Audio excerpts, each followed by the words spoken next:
Hello, good morning, good afternoon, good evening. Good to see everybody here. Thank you all for joining. We've got a fun show today planned. Something I didn't expect to be doing today, but you know, it'll be a blast. So let me go ahead and make sure we've got the chat and stuff loaded up, which I do already see here. Thank you for that. And I just saw a super chat come in, so awesome. Thank you for that. Hopefully the confetti doesn't forget about showing up today. Hi from, oh, there we go. Thanks, Keith. Appreciate it. Appreciate it. All right. So plan today is roughly the same as usual. We're going to do questions, Q&A about live streaming and whatever you want to talk about. But I do have a special guest today to talk about a fun show that we did on Friday. And I'm going to give you a little behind the scenes of that. And that should be pretty interesting because there was quite a lot involved in that. But before we get to that, we're going to look through the chat here to see if there's any questions that I can answer at the beginning, and then we will go ahead and bring him in. So yeah, good morning, everybody. Lots of hellos in the chat. That is wonderful.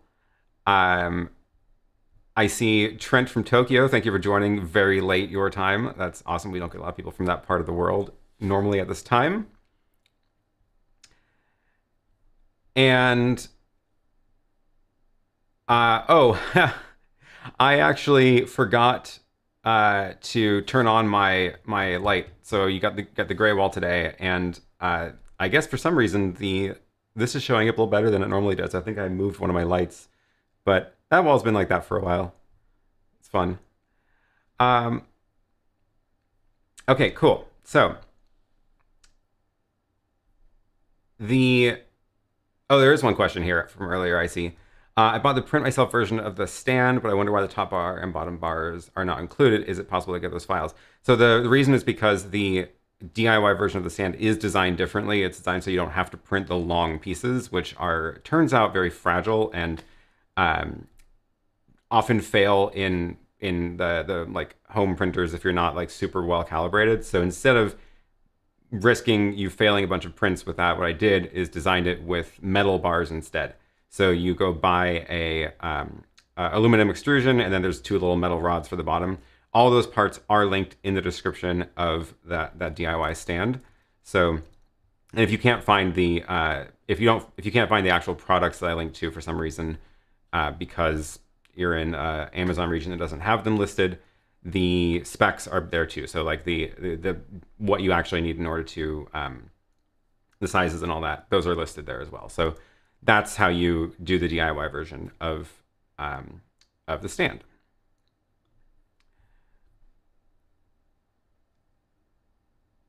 Okay, what else? Okay, a couple other questions here, and then we're gonna go ahead and talk about the show. What other things do you control with your StreamDeck, not just live streaming?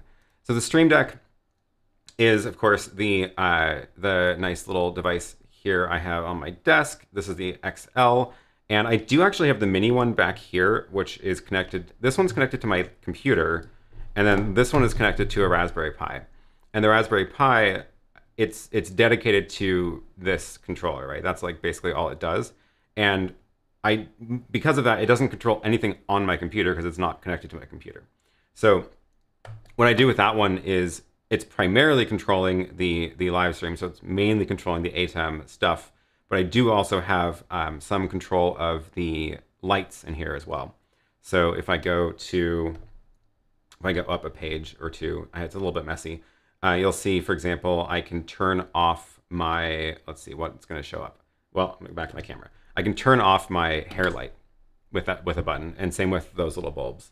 So those are, I don't know why that one's not working. Go. Well, sometimes it's probably going to like start flickering in a second. Sometimes Z-Wave is a little annoying. But yeah, so that's the other thing that I control with that. That's all through my home automation system that is part of the studio as well. What else? Yeah, I do have this little one here, which is, I do have this little StreamDeck, which I've been experimenting with because I want to use it for some computer controls, and I just don't want to run the companion software on my computer.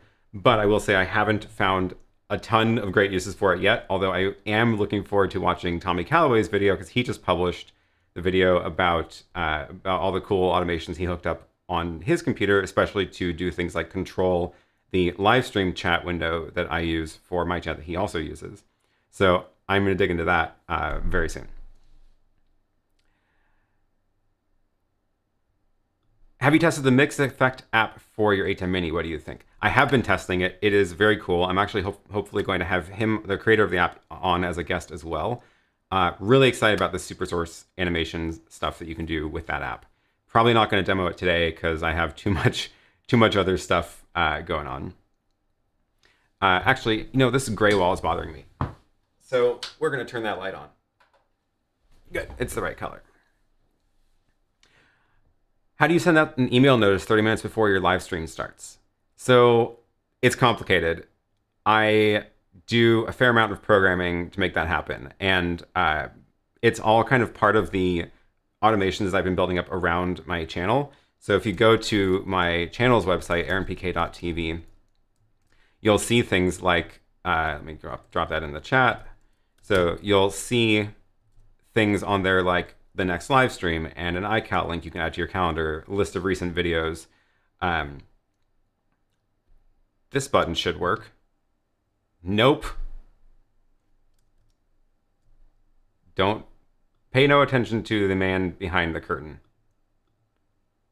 We're going to just turn that one off. There we go. And box 1 lost me for some reason. Okay. What I wanted to show you was this. I don't know why that button completely failed. Okay. This is the website. So all of this is driven from some not very complicated code I wrote. And the email notices are kind of tied into this system. So because, well, there's no next live stream because it's not scheduled yet, but when there is one, it'll show up here. I then have some code that'll go and pull that out, go send it out through my newsletter software. It's all kind of wrapped into that automation. The other automation that I've been working on is if you go to aaronpk.tv/timestamps, there's a link to this in the description below too, though. But this is a new thing I've been working on, which is automating, creating this list of every sort of chapter that's been part of my live streams. Things where I talk about a particular topic that I've called out in the timestamps. And it's every video, every live stream that I've added timestamps to, and you can just sort of search through the titles here. So if you ever wanted to know, like, oh, what has Aaron ever said about the hyperdeck? Then you can see that you just search the page with your browser. There's 9 mentions of it. So here's a demo I did in February. Here's when I replaced my fan. Here's talking about key fill animations. Here's comparing it to the video assist. And if you click on that, it'll jump you straight into the video at that timestamp, which is pretty cool. I have been very happy with that. So it's all kind of wrapped into that system. Unfortunately, not something that's really reusable for anybody else. All right. Why don't I want to use Companion on my computer? That's a good question. So the reason is because I don't like computers. But the original reason was because I didn't have a dedicated computer at this desk. I was bringing a laptop in. So I want people to use the buttons without my laptop being connected. So I could come in here and press, set things up before connecting my computer. That's, I guess, not necessarily a limitation now that I do have an iMac or a Mac Mini on my desk here. But I still don't want to tie up my computer doing that work. The companion software does take a bit of CPU, and I don't want it to be tied up with my computer's CPU because my computer just decides to sometimes crash, for example. And right now, if it crashes, my stream will still be going, and I can still use the StreamDeck to control it. I'll, of course, lose like watching the chat overlay will disappear and that kind of stuff, but I would rather have some ability to control the show rather than no ability if everything disappeared. This event didn't appear in the iCal calendar. That is strange. I will take a look. Thanks for letting me know. Oh, I use the iPhone 6 and wanted to use the mix effect, but it can't upgrade to iOS 14. I don't know. I think that's too old of a device now. Sorry. iPhone 6 is, I guess, yeah, they've stopped updating iOS for it. But one way you can use some of these newer apps and get a relatively inexpensive device for using these things is using the iPod Touch. They're a lot cheaper than the phones, and they do run the same iOS versions. So I use them for like little teleprompters every now and then, or controlling like the Blackmagic cameras, and they're good to have around because they are, yeah, they're not too expensive.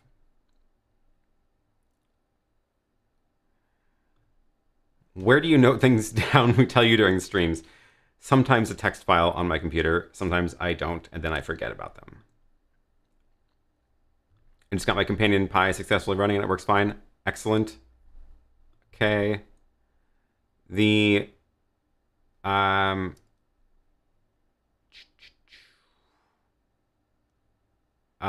there is a, okay, here is a interesting question. NDI, you seem to be fine with RTMP and SRT and other streaming tech. I understand NDI library not being open source, but the SDK for Blackmagic ATEM is not open source either. That is, yes, that is true. I don't use NDI not because it's not open source. I don't use it because I just don't really have a need for it, because I do all my video routing through wires instead. And I haven't really found it to be limiting, right? So I don't think Blackmagic is going to, mostly what I said about NDI is about the fact that I don't think Blackmagic would ever add NDI, because NDI is not published as a protocol, it is published as an SDK, and Blackmagic is not likely to use somebody else's proprietary SDK in their own products, which is fair. And the inverse is true as well, right? Blackmagic does not publish the ATEM control spec. Instead, they publish SDKs that people can use in their products, and that is why there are relatively few products that control ATEMs. And one of the ones that a lot of people use had to sort of work around that and not use the SDK. That's Companion, right? So yeah, I don't think it's great that Blackmagic doesn't open source their, or not even open source, they don't even publish their control protocol. I don't think that's great. I don't think it's great that they force people to use the SDK to make apps, but it's also a very different problem than the actual video routing signals themselves. Those are, it's the ATEM control protocol is to control a particular device, whereas NDI is about pushing video around on any device. And when the video routing protocol is not open source and not even publicly documented, that creates a different kind of ecosystem that I am not particularly interested in playing in. So also, NDI and SRT isn't really a fair comparison either, because SRT is about pushing data around over the internet. NDI is really about LAN only. So yeah. Okay, a couple other questions, then we're going to go bring my guest in. Oh, Ben, thank you for the super chat. Okay, let's take this. Does the ATEM Extreme fix the color depth when sharing an input? I notice the difference between what I see on my screen versus what my ATEM shows. No, the ATEM Extreme and the Mini, as far as I can tell, have the same USB color profile, which is about, I always forget like which direction this is, but the color spaces they use end up being a little bit different, and you end up with basically a more contrasty image on the computer over USB. And yes, it is a problem in some cases, and it's also just like not a problem in some cases as well. I don't find it particularly a problem in this studio because of the lighting, because I have a relatively high range of contrast in here anyway, and I don't have a lot of details in the dark parts of the image, so I don't lose a lot of detail when the darks get crushed by that color issue. So when I'm doing streaming over the USB connection, like through StreamYard or through other USB, like into Zoom, it's not terrible. Like, it's fine. So Okay, Ben says the contrast mostly shows when I show a map on one of my demos. Yeah, so if you're doing screen sharing back in from your computer, that can cause more problems. But I will also say there's things, there's some tricks you can do with your computer's display profiles to change the colors that it's sending into the ATEM. And sometimes that gets set like kind of wrong, where it's sending actually a pretty dark image in there to begin with. And it depends on, of course, what computer you're using and to check the right profile. But play around with that and experiment with sending different color profiles into the ATEM from your computer, and that can help. Okay, so. Oh, indexing the streams is useful. Is it possible to capture the associated chat as a text file so it can also be searched? Interesting idea. I definitely can, and the reason is because I am capturing the chat myself now because I want to be able to search it. And that's how I actually generate the other, the other part of this workflow is aaronpk.tv/products. No, not products. It's in this video description. What did I call it? There's two links to my website. Chat links. Okay, so yeah, if you look at this link, chat links, then I'm scared to press that button again. Oh, here we go. This is not the best looking page. I'm going to clean it up eventually, but this is all of the links I've dropped in to the chat myself. So the way this one works is my code actually goes through the transcript of all the videos, chats from the videos, finds any messages that I've sent that include a link, and then adds a timestamp to that video as well. So again, you can search for Hyperdeck. Apparently I've never linked to the Hyperdeck. Let's Feel World. Feel World. So here's 5 mentions of Feel World products. Here's the T7 monitor. You can click on that and jump right into the timestamp there. Here's a couple other mentions of the T7. You can search for the other monitor I use, Lilliput. There's when I talked about that, and that'll drop you right into that video at that timestamp, which I also love a lot. So I'm gonna probably I'm gonna clean this up. This is not the best looking page. I threw this together after the live stream, I think 2 weeks ago, and it'll get better. But remember, bookmark those links because those will always. I'll make sure those are always up to date. One of the things I'm also planning on doing is making a product page so that, for example, anytime I mention the Sony RX0, it would have a link to all the timestamps of mentions of that product, which would be pretty cool. And yeah, as far as capturing everybody else's chat, I definitely can publish that back out on pages. I have to think about the best way to do it because it's a lot of text, and I might need to make it actually properly searchable rather than just dump everything out onto the page. Interesting idea, though. Okay, a couple more questions. The questions just keep coming in. Okay, actually, you know what? We're gonna stop here and move on to talking about the show I helped run on Friday. So, let me queue up. Yep. So quick context before, I wish I had a title animation. I forgot to make one for this. Some quick context for this. I helped run a live stream that was broadcasting a poker game to raise money for charity on Friday, and it was, of course, an entirely virtual poker game using some pretty cool poker software on the web. And then we wanted to be able to have live commentary over it from 2 hosts who were live.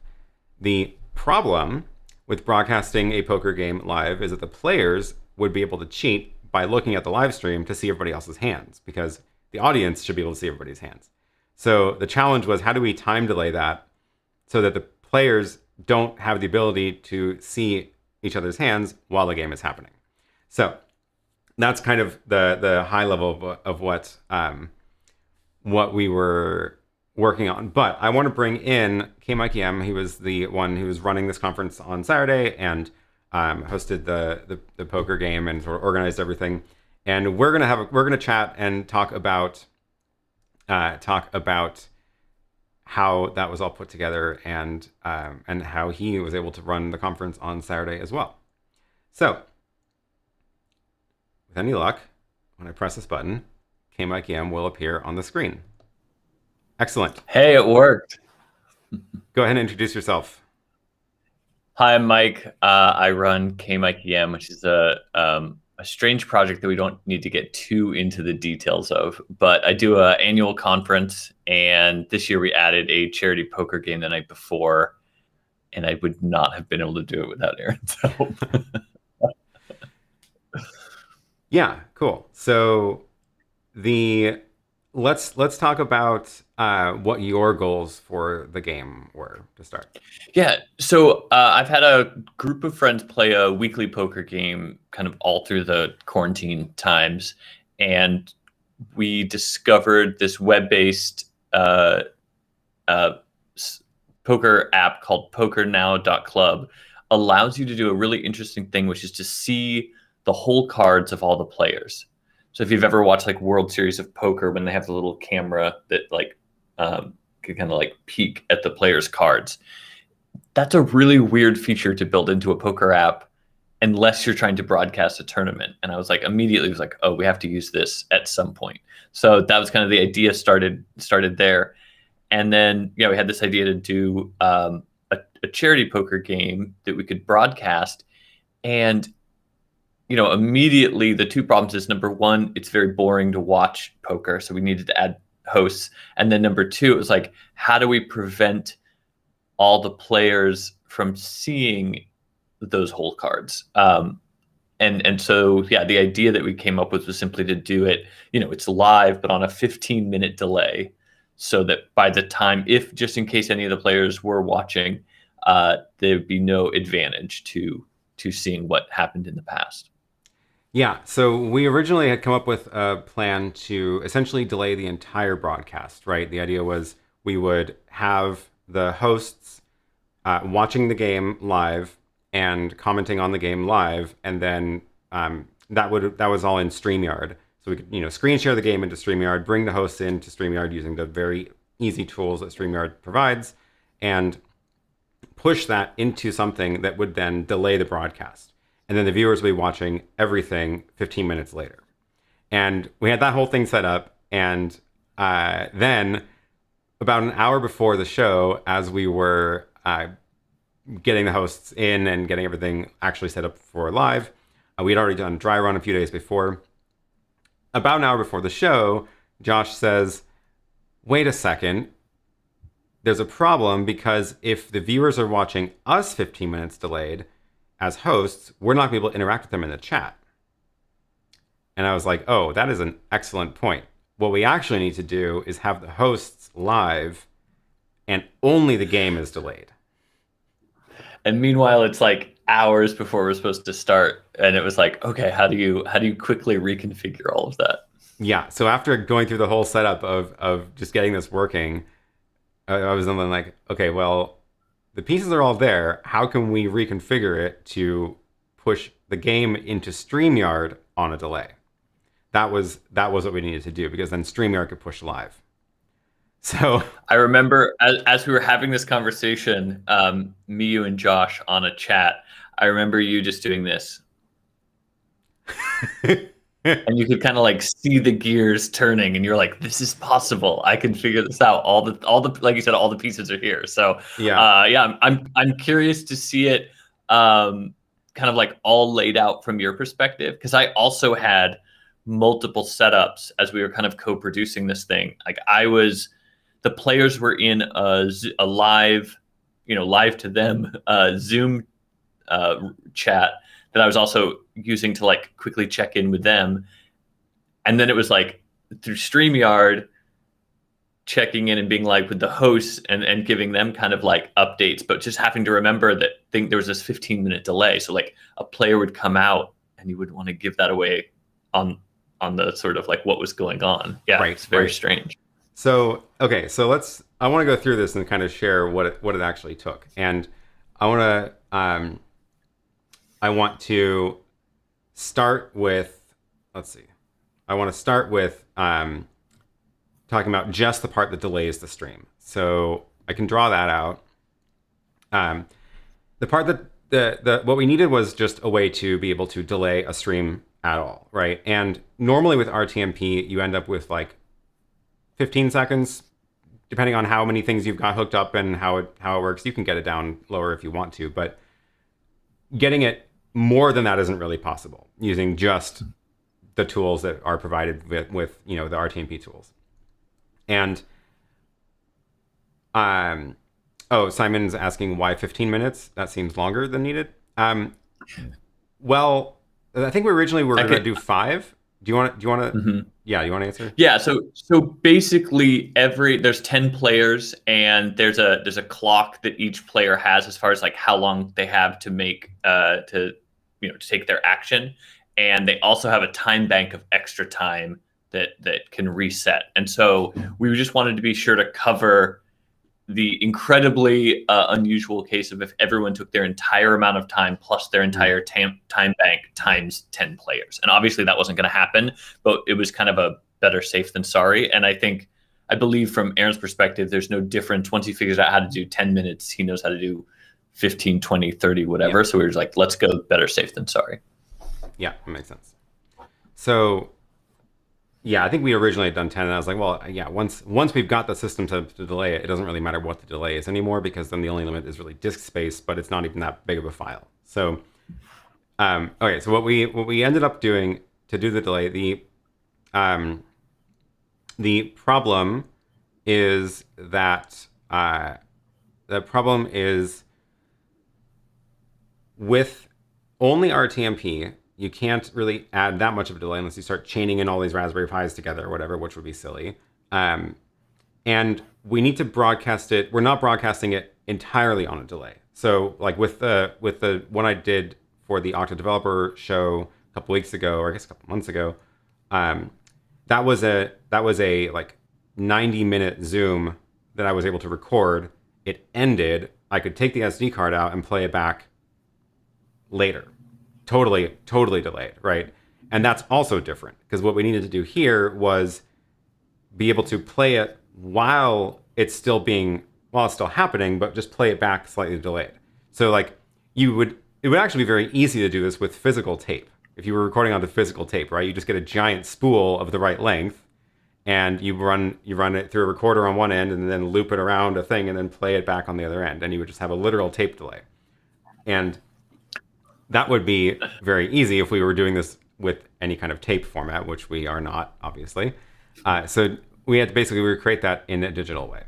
So thankfully, somebody created an amazing project that is for exactly this, and it works with software that I was already using. So if you go through the tutorial, I linked it down below. It's the tutorial for setting up a Raspberry Pi as a streaming bridge. The idea with that is, people are asking about your background mic. That is a mic in the background. It is a cardboard. Oh, yes. A cardboard mic. So imagine you have like the Raspberry Pi here, and this, we can push in RTMP, right? So any RTMP source. In this case, it was actually StreamYard.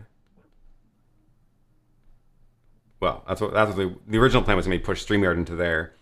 And then normally the Raspberry Pi, that's set up as a with the nginx plus RTMP module, and that's what I've got. That's what that tutorial is about. So the tutorial is about like how to install that software on a Raspberry Pi. Once you that tutorial in particular was then taking a RTMP stream in and outputting it over HDMI.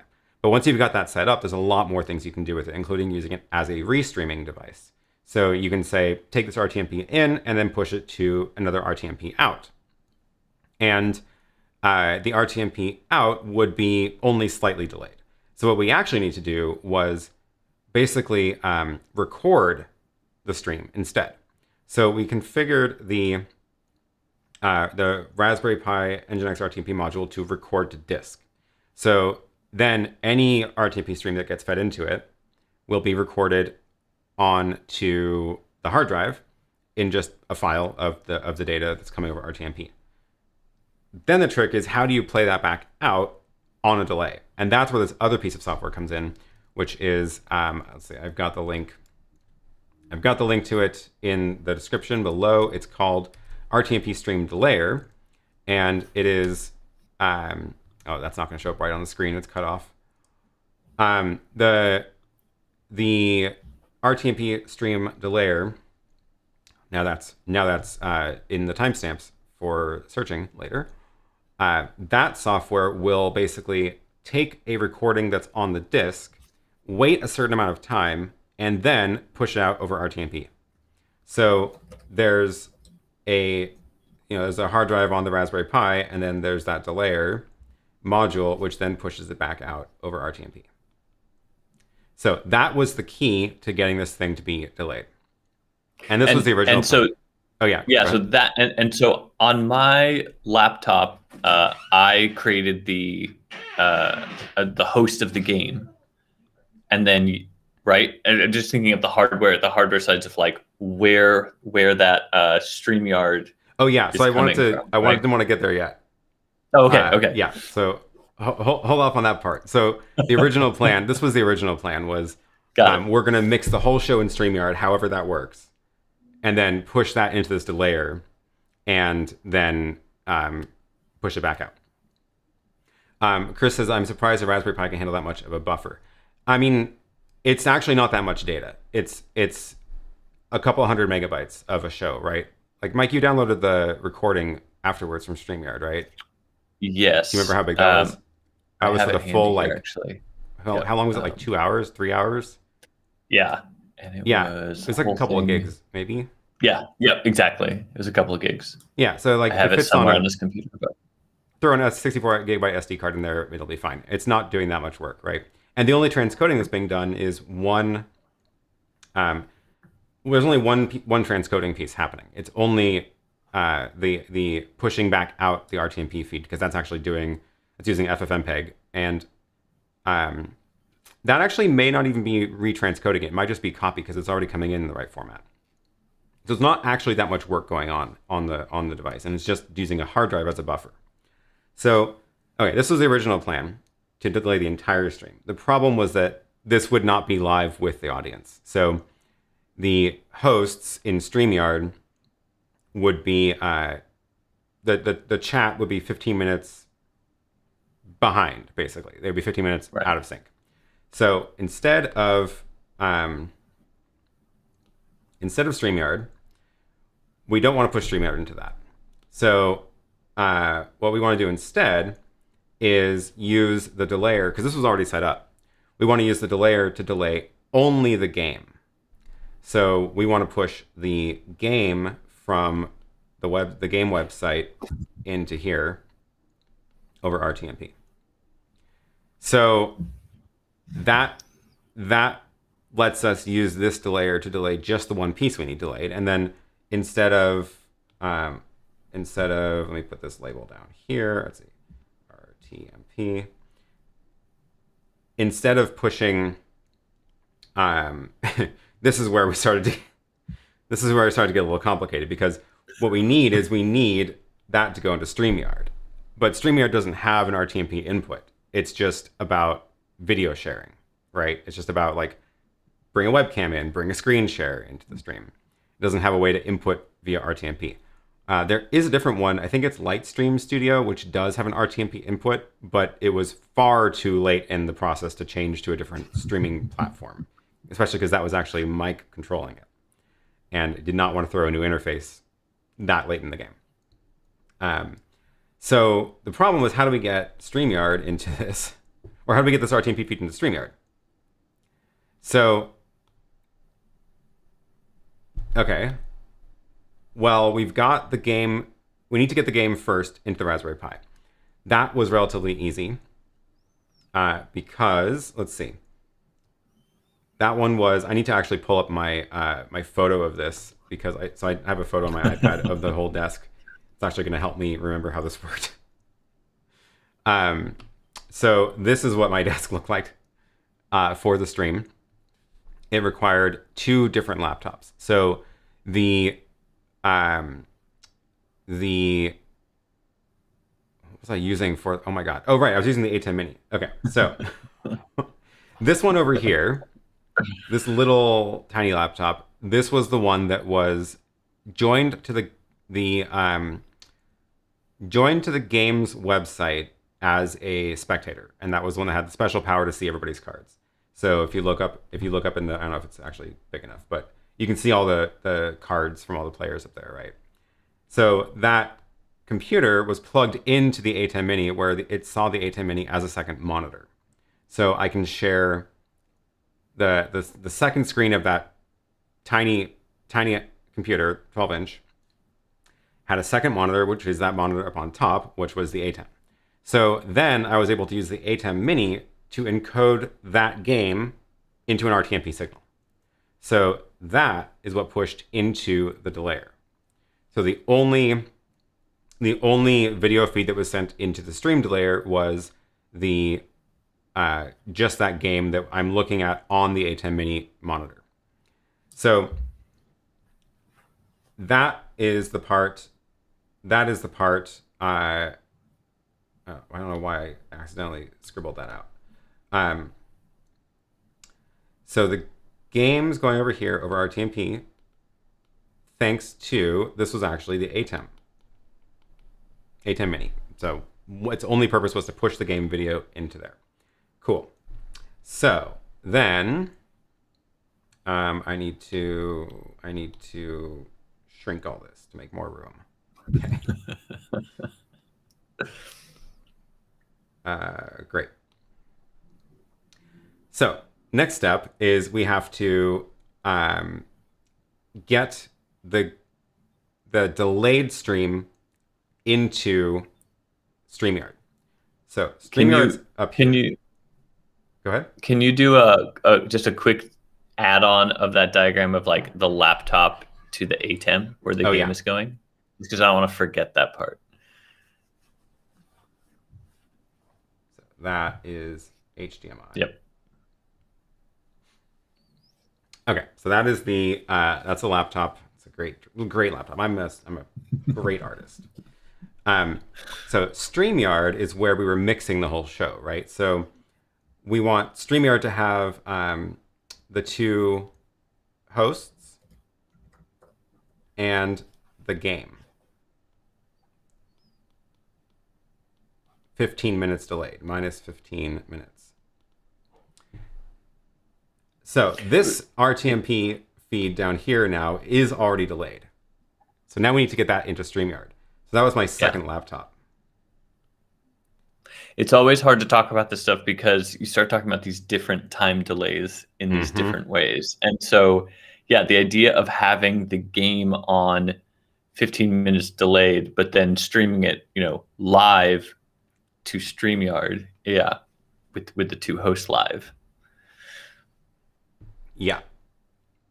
So the trick here was I had 3 monitors on this laptop. So my big wide monitor was just for my own purposes, for just seeing everything that was going on. But this second monitor was also attached to that computer. So that was the one. Can I bring back the photo? Yes. So this little monitor over here is connected to my 16-inch computer, which is the same one that's up there.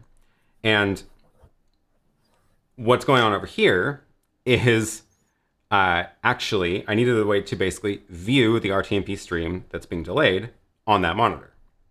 So for that, I opened up VLC, and it turns out that VLC, you can just open an RTMP URL. So I configured the Raspberry Pi not to push RTMP, but so that I could pull RTMP.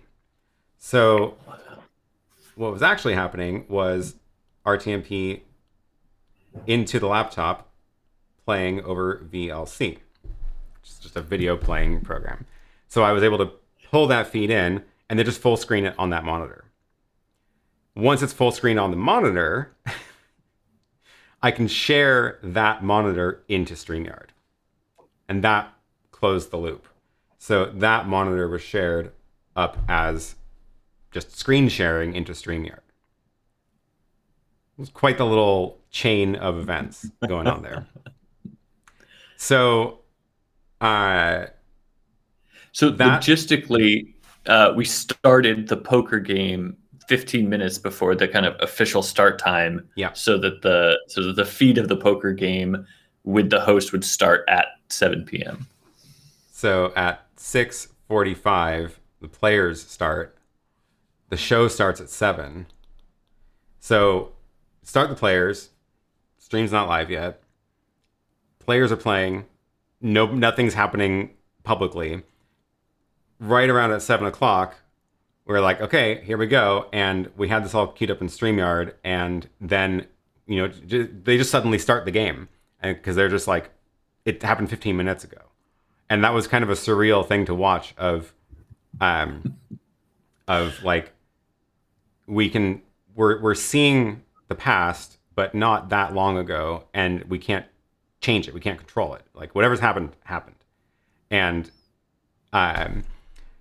so at 7, the stream starts and the hosts are able to watch the delayed stream and provide live commentary. And as far as the audience is concerned, they have no idea that this is delayed, right? Because they are seeing live commentary on a game the same game the hosts are seeing, and it's just that it's already happened. But there wasn't like the audience would ever know that unless we mentioned it. So by the time people start watching, we could already have a few rounds down. Absolutely, yeah. Yep. Well, by the time people start watching, they're going to see the first hand that gets played. It was just played 15 minutes ago. The 15-minute delay is totally invisible. Right. In real time, yeah, a few hands have happened, but nobody knows. No, because nobody can see that. That's happening in their own little bubble. And yeah, that 15 minutes was a bit nerve-wracking because basically what it meant is that if anything went wrong with the game computer of sharing that screen, like if that computer went to sleep or if the website froze, I would know that there's a problem and it won't be live yet, but people are going to see it in 15 minutes and I can't do anything to stop it. And in fact, I screwed up at the beginning because one of the things for setting up the poker tournament is you have to set up all the blind structure and the advancement of the tournament rules and like how much people are paying for their blinds and antes. And I logged into PokerNow as a guest account, which it lets you do. But at one point I remembered, I have a user account, and if you sign in as a user, it'll actually save all that structure that you built. I was like, that's smart, so I'll sign in. What I didn't realize is like I signed in.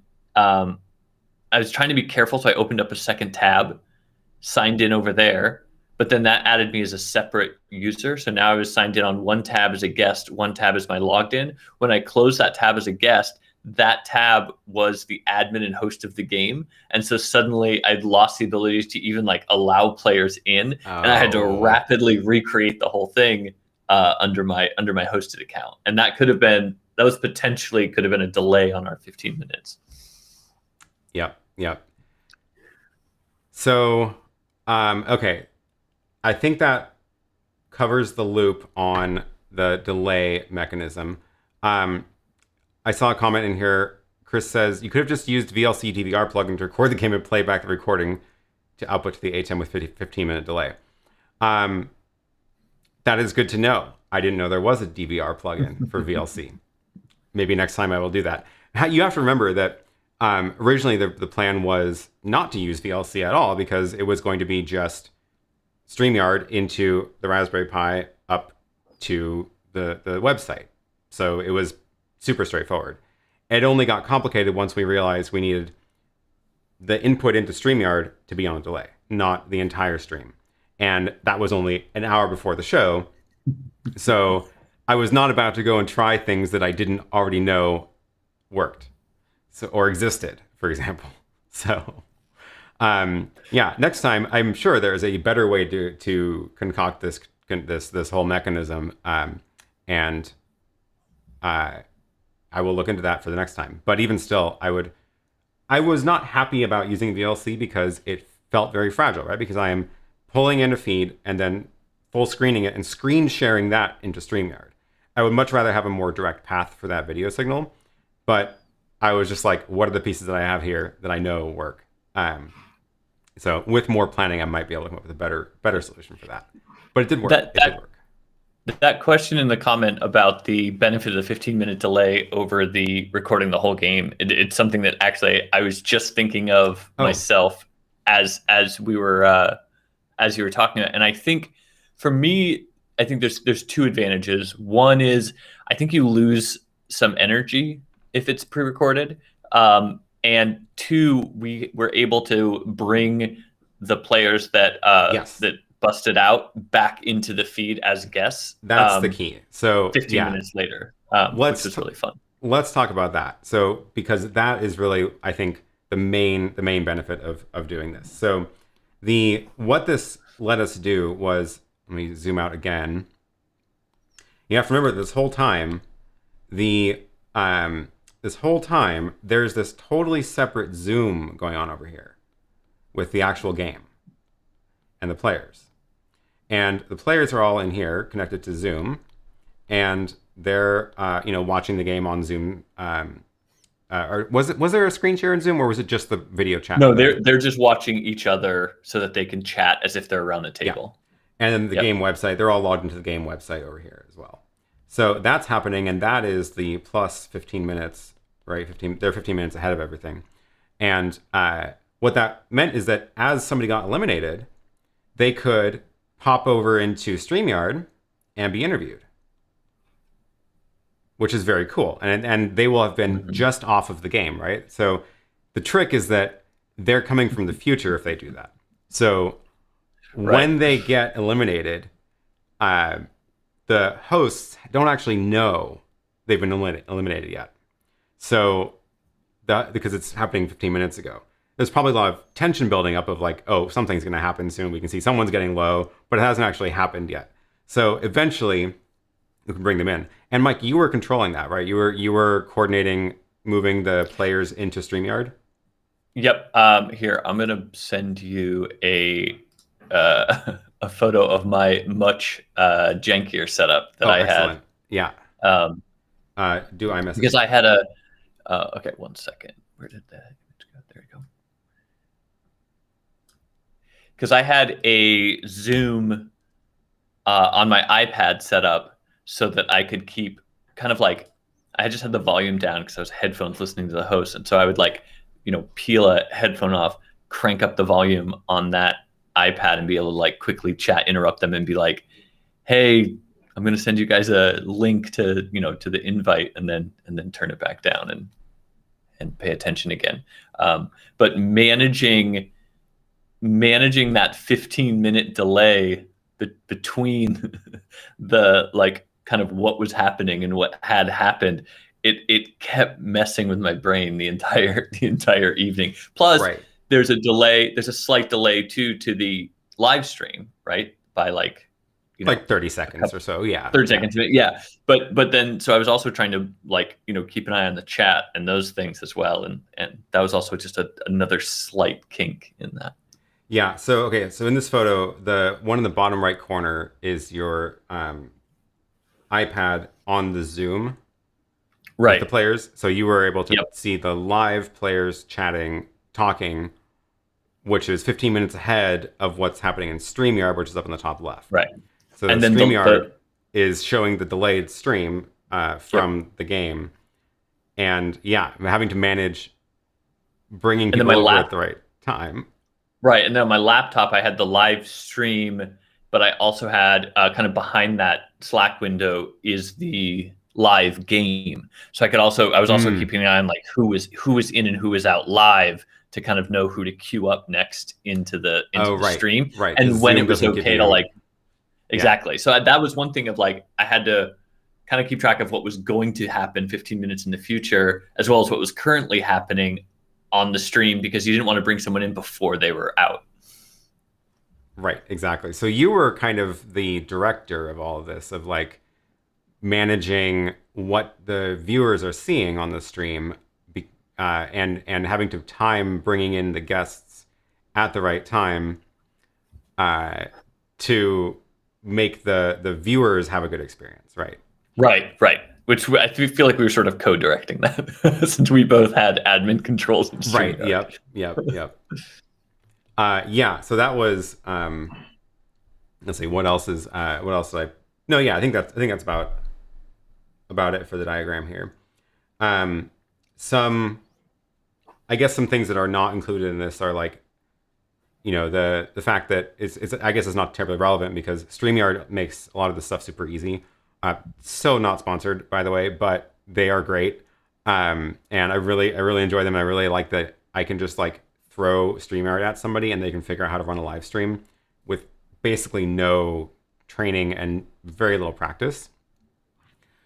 So what? You? Oh, that's me. That's yes. Yeah, you did that to me and it worked well. Yeah, I was raising my hand as an indicator. Yeah. Yeah, exactly. So, but then how guests join that is just you send them a link and then they pop up in StreamYard as a little thumbnail, and then you can add them to the stream. StreamYard handles the whole creating what we would do as super source in the ATEM, creating the side-by-side layouts, screen share versus a row of thumbnails, side-by-side views, all that stuff is handled super seamlessly. And that, the player, the hosts and the players, they're just joining from a webcam, like any webcam, and that can be the built-in webcam of their computer, or they can have a nice camera with a capture card or an ATEM or whatever. Doesn't really matter. Anything behind the scenes there isn't like super relevant to what's going on with this setup. But the main key there was getting that screen share into StreamYard as a delay. Mm-hmm. This is a good tip. Oh yeah. Restream Studio can receive RTMP. I saw as a guest I saw it yesterday, but I'm going to try it. That's very cool. I've been meaning to play with Restream Studio, which is very similar to StreamYard. It has a lot of the same features of like it's just a web-based control booth, and if that can receive RTMP, then we can basically take what that would let us do is, where's my color? We would be able to get rid of that and get rid of that and get rid of that and push the Raspberry Pi directly into that, which I would be much happier about. So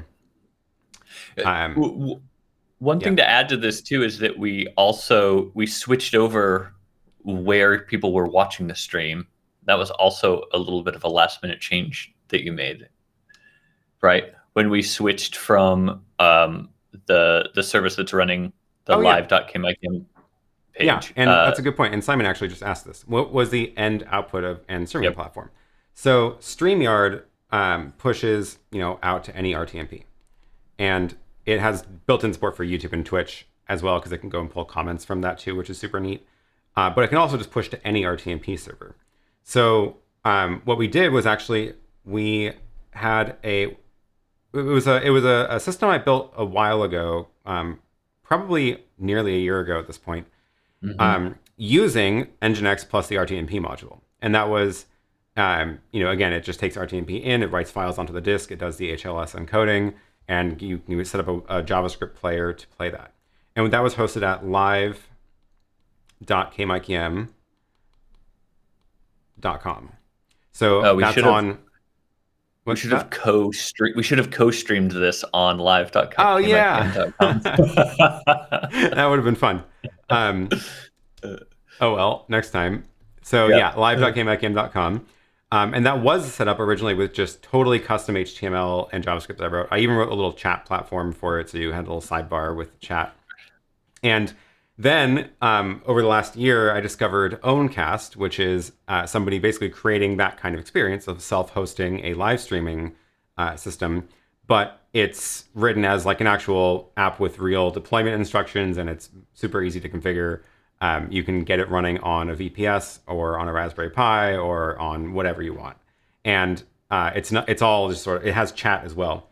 So if you go to that website right now, you'll see that's OwnCast now. So I actually switched that over relatively close to this event because I was like, I think we should be using OwnCast for this and not just this weird homegrown thing. Because like OwnCast, their CSS is better, and it's able to better format for small screens, and the chat is, better tools for managing that and all that kind of stuff. So that is OwnCast. Their website is owncast.online, and that is what we actually pushed to for the stream, and that worked super well. It was OwnCast has been solid. I've been really happy with that platform. It is open source, so you can run it on whatever you want. That is what I've got running my 3D printer stream, printer.aaronpk.tv. So that's, if you ever want to see what my printer is printing, I will occasionally just stream stuff to that website using OwnCast. My printer stream is hosted on a server in my closet, but live.kmikeyM.com is hosted on a server in the cloud. And that is where people were watching. That's where people were watching that live. And I did a really bad job writing that URL on the screen. You get the idea. Yeah. So that was I did do some custom CSS for that platform to make the chat look like the cool terminal font from stock tickers. But yeah, by default it works. It works great. I will say, because the yesterday, or the day after we did the poker tournament, I did my little mini conference, and man, it felt so much harder to be producing and hosting. I mean, and you're probably very used to it, and you know where all your buttons are. But coming in and having done it, I hadn't done it, for basically a year, and just, it was really fun to be able to queue things up to the hosts as just the producer and give them little comments and kind of be watching everything on their behalf. And then trying to do that on my own and do all the parts was like an entirely different endeavor the next day. So it makes a huge difference. Yeah. It is definitely more complicated being the host and the producer of the live stream, which is, I've gotten used to it, and I'm not perfect by any means at it. And you'll see that, like, sometimes I stare blankly at something while I'm trying to dig up a link and leave dead air, but it takes practice, and it's also a lot harder when you're dealing with coordinating guests. So if I'm just talking myself for an hour straight, that's one thing, but if I'm managing bringing in especially multiple people, that starts to get really complicated. Like, for this right now, I brought Mike in a little before we started the live stream, and got that all set up, then just had him kind of sit out in the corner until I was ready to bring him in. But if I wanted to go and bring somebody else in now, that's a whole, And I will say StreamYard does make that very easy, especially as someone who has a very, very basic setup. Even when I ran the conference, it was very easy to guide people through how to share their screen and set up all those different presentation modes and everything. Right, so that was really nice. Your speakers were doing their own screen sharing from their computer to control their slides, right? Yeah. So I had a mix. I had one person. I had two people that just sent videos, so I would just load their videos in, and then I had most people were live, and one person I ran their slides for them. Because we were doing like Petra Kucha style every 20 seconds. Every 20 seconds, I would advance the slides. And so that was actually the hardest, was running slides, because normally while someone was talking, I could go and do other things and prep for the next thing. Right. But that one was a little more active. So. Yep. Here is speaking of mistakes, here is a question for you. Aside of the technical achievement, how was the poker game received? Amazingly well, and I credit the hosts, Josh and Catherine, for that. My friend Josh is a very he's a poker enthusiast, has been playing for years and really understands the game, so he was able to give that kind of commentary, whereas Catherine came in and did more of what you might think of as the color commentary. And all the players who got out started watching the stream and loved it, and they're bugging me already to get it posted so they can watch the whole thing. I think they're all going to try to figure out how they play, because we've all been playing together for, there's a couple new people, but mostly we've all been playing together for a year every week. And it was so wild to see the cards, because I'm so used to that interface and not being able to see them. So it kind of felt like, like seeing people with their clothes off a little bit. I was just like, oh, they're so exposed when you can see their cards and see their thinking that way. Right. You're going to post that recording of the game, right? Yeah, I'm gonna just kind of edit a little intro, outro, I think, and then get that posted up soon. Cool. Okay. Yeah. I think I uploaded it to YouTube unlisted just so you could watch it, the recording back, but we'll make sure that's gonna be on KmikeyM's channel. So, did I link your channel down below? I don't think I did. So let me drop a link to your channel. Do you have the right one? I have do you have many two Google accounts. Well, I have many Google accounts. Is it the one with the beard trim video? Yes. Okay. I think that's so here is KmikeyM's channel. I'm not going to put that on the screen because it's cut off again. Cool. Yeah. Appreciate that, Roland. So I think that about sums it up for how the game went. And the conference, yeah. So I actually didn't have anything to do with running the conference the next day. That was all Mike on StreamYard managing the whole thing. I was just watching it, and yeah, it worked great. I left Mike's StreamYard referral link down below, so give him some credit on that if you do sign up for it. I've been very happy with StreamYard and happy to. It's so easy to just throw at other people who are running events that don't really have any background in live streaming. I will say everyone wants to do the poker live stream again, so we're definitely on the hook at some point, probably before another year passes, to do that again. So excellent. Yeah, it was fun, and I will come up with a more streamlined option for that I don't have to scramble and put together an hour before the show next time. I would love to cut out the VLC and screen sharing part of it. So we'll have to find a good solution for that. Let's talk a little bit about behind the scenes of this, because I know people are curious, and that's a lot of what I talk about on this show anyway. How are we doing this interview? So a couple of new things that I've actually got set up for this. I've of course got the ability to draw on the screen, you might have noticed, and also doing these sort of side-by-side layouts and split screens. So as usual, I am using the ATEM Mini Extreme to run the entire stream, and that is the one that's doing the encoding, pushing up directly to YouTube. And this is my normal desk setup here. I've got my camera over here. You might notice that Mike is over here in this picture number 2, and that's kind of the special part about today's setup. Everything else here is normal. I've got my chat overlay. I've got the countdown timer running for the beginning of the show. That is running the super chat overlay. That's my computer's second monitor. That's the camera you're seeing now. This one is my iPad. So this is the first sort of new thing I'm trying here, which is this app called, what is this one? This one is ProCreate. And the reason I'm using ProCreate for this, as opposed to any other random drawing app, is specifically because ProCreate has a mode in here called Project Canvas. Yeah, it's Project Canvas, and what that does is instead of sharing the interface over HDMI, it shows only the drawing. So you're not seeing any of the buttons and menus and stuff in here. You're just seeing the actual thing I'm drawing. So that's showing up full screen there. I made a canvas the same size, 1920 by 1080. And then of course my chat over here, which is this is the chat, this tab from Chrome shared into the Chromecast. And okay, so those are the inputs on the Mini. How am I getting Mike in? That's the other secret here. So I don't think I have a good way to actually show this, but it's happening over on the table. I put my computer over a separate computer over there. And here's what I can show you.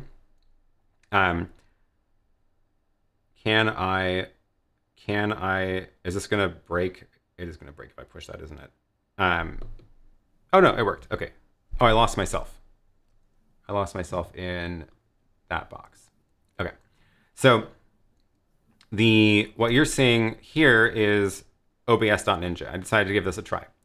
obs.ninja is this website for doing video streaming with remote guests and stuff like that. And it's pretty cool. So there's this link, which I guess anybody on the stream can now join this stream because you have the password and the link is on the screen if you really cared. But yeah, so I sent that link to Mike. Mike joined and he pops up in here in this little box. And then I can go and add him to this group scene. And this scene is, I guess if you pull this up, you will also see it, which is kind of funny. If you load up that link, it will be just whoever I've added into the scene. And that is loaded up on a separate computer.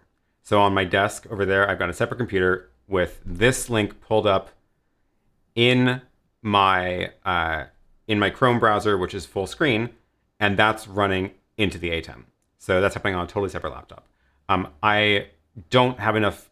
This Mac can only handle 2 external monitors, and both of my monitors are external, obviously, so I didn't have any other monitors to dedicate to this, so I used a separate laptop for it. I didn't want to give up my confetti. Otherwise, I would have used that monitor for this. But yeah, so that's just brought in as a full screen video, and I can control, like I can mute Mike, I can move him to other scenes. I only have one scene in this. It's a pretty simple setup. And then what Mike is seeing is I set my obs.ninja input to be the ATEM's output, so Mike can see what's live on the stream. So that is showing Mike the program out of the ATEM. I had to send him different audio so that he didn't hear himself back. So that's a different audio device than the ATEM, where it's just so that he can hear me by myself. And then, yeah, so then the other computer is sending the signal into input 2 here. And that is literally just a full screen browser window. So the computer's not close enough for me to reach it, but if I were to go over there and like move the mouse around, you would see it on the screen because it really is just a computer window.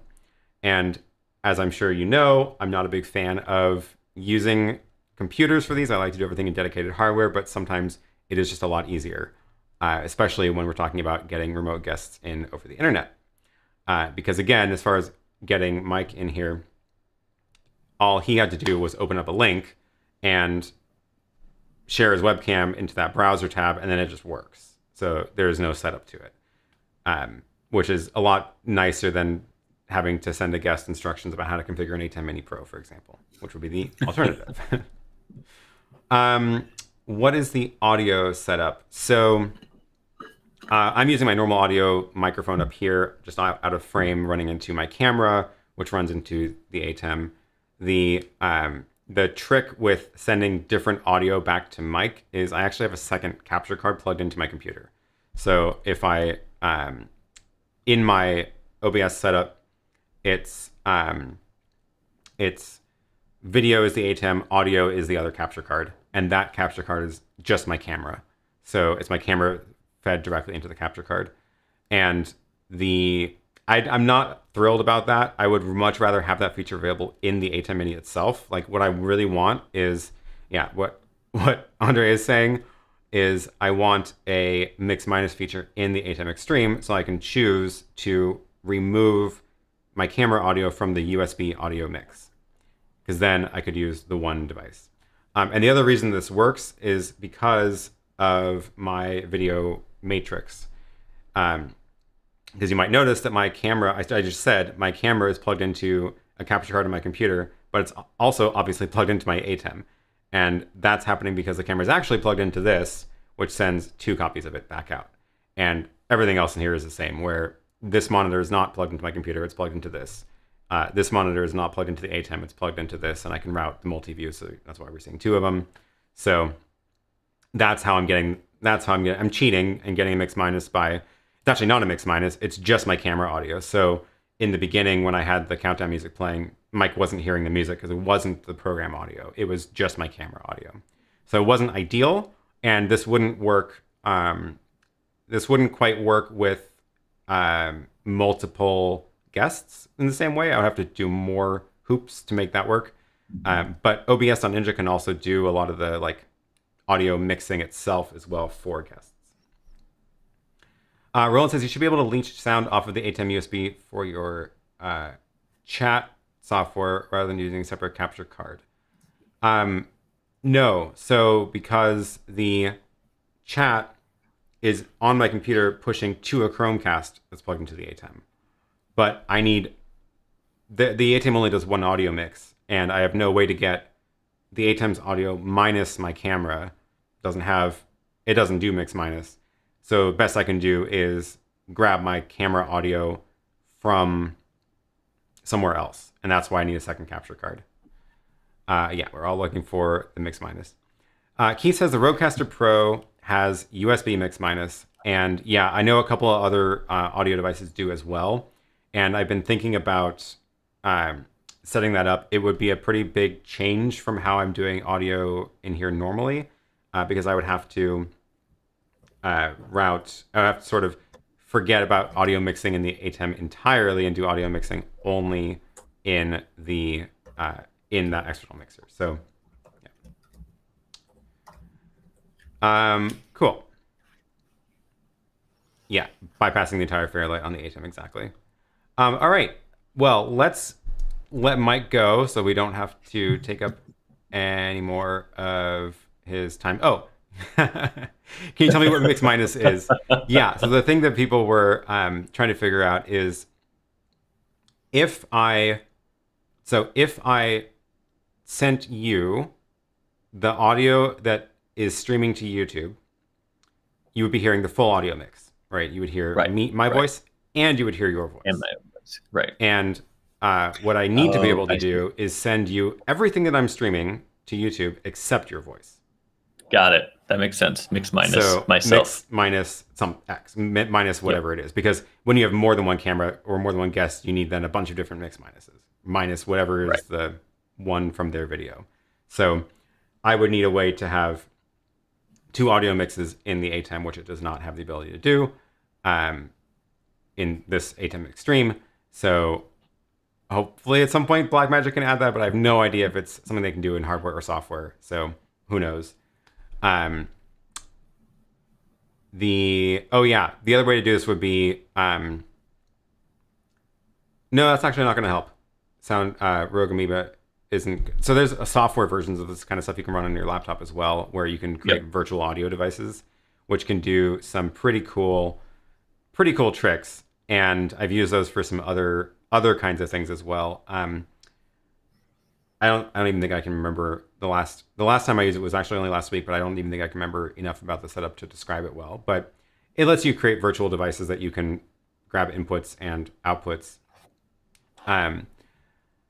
But the problem is I'm not using the problem is I'm mixing the audio in the ATEM itself. So it's actually not happening in the computer. I could have actually just used, I don't know why this didn't even occur to me. I'm wearing AirPods so I can hear Mike. I could have sent Mike my AirPods audio. Oh. Which is the easier version instead of a separate capture card.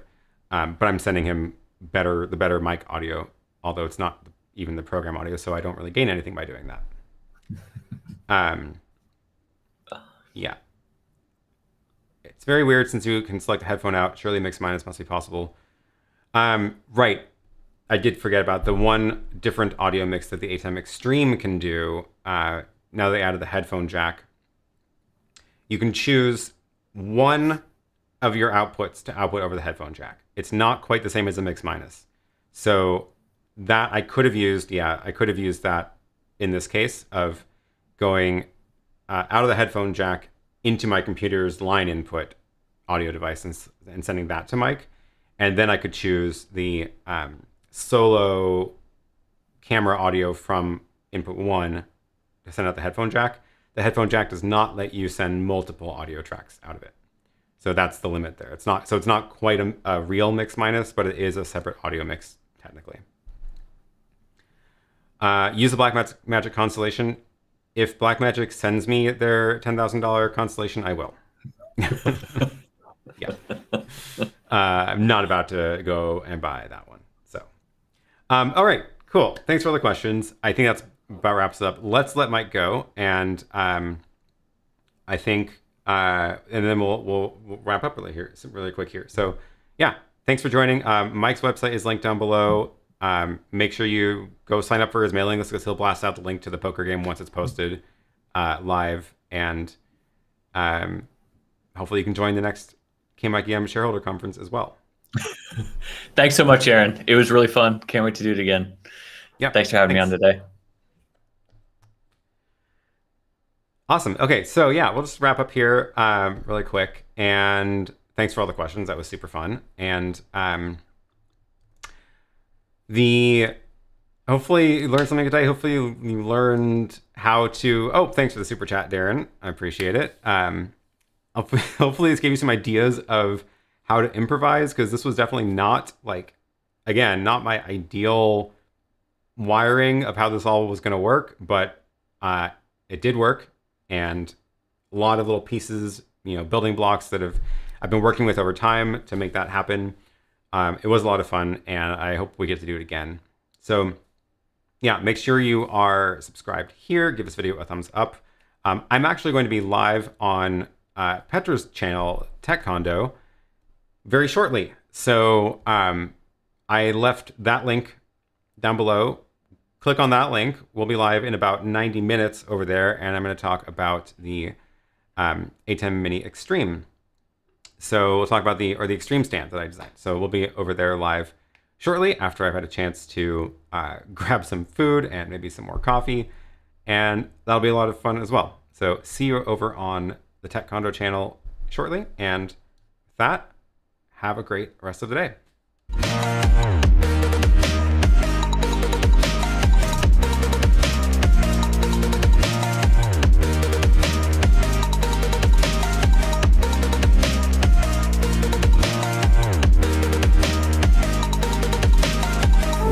Bye.